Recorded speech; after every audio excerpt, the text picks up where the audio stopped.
Guardian.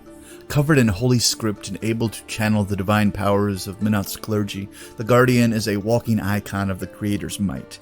Originally constructed to help defend Menoth's most sacred sites, the Guardian has since become one of the most versatile weapons in the Protectorate's arsenal. At the forefront of crusading forces, the Guardian and its battle banners rise over the Menite army, inspiring the faithful to righteous fury.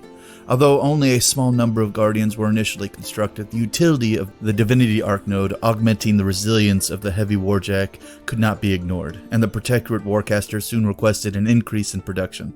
Even so, the tremendous cost of the Arc Nodes is prohibitive to produce them in great numbers. Inspired by the traditional weapons carried by the Guardians of Menite's holy sites, the Jack's primary weapon is a large pike superheated to penetrate even the heaviest armor. With the smoldering implement of destruction in hand, the Guardian wades through battles, incinerating any who stand in its way. Each Guardian is a finely crafted instrument of war, painstakingly engraved with the ornate liturgy, verses, and illuminations. These warjacks are so infused with holiness that some war priests use them as battle altars when far from their home temples. And yes, these guys are very holy looking.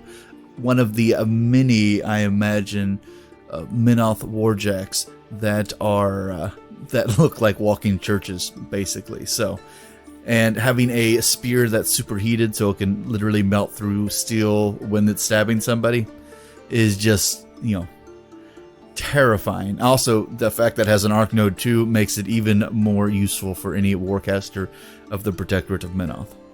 But let's read over its stat line. Its height is 12 feet, initial service date 588 AR, its weight is 8.4 tons, its fuel load is 827 pounds, general use 6 hours, combat use 60 minutes, and its armaments include a flame pike, a Mark II Divinity Arc Node.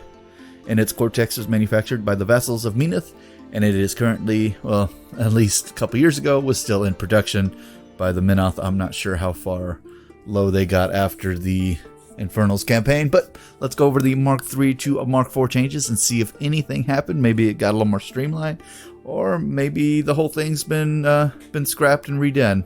I'm pretty sure it's probably going to be pretty close to the same, so let's check it out. Alrighty, and we will start with their stat line as always. He still is a speed 4 because he is a big boy. His mat is still a 7, defense still a 10, arm still a 19. He can still trample, slam, and headbutt as per usual for a large warjacks.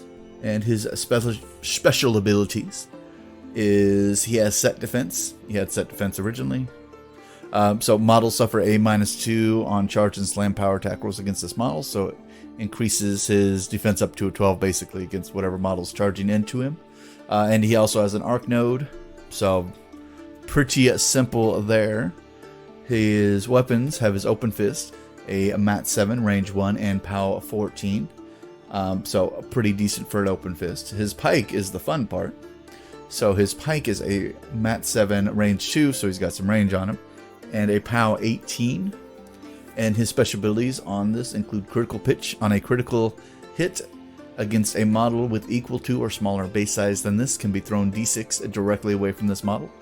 And the power of the collateral damage is equal to the power of this weapon. So it is a collateral 18 damage. So if you slam him into, if you end up fishing for crits and you get a crit with this and you slam him into, say, his own warcaster, it does a POW 18 to his warcaster automatically and knocks everybody over. Very, very useful on that.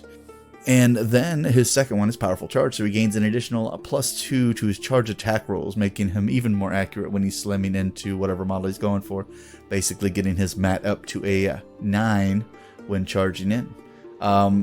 It is the exact same Warjack from Mark III to Mark IV, so really nothing has changed outside of him just being updated and them removing the strength buff off the stat line. So there you go. Very useful with the reach weapons, and an arc node for anybody who has warcasters is always a very useful proposition.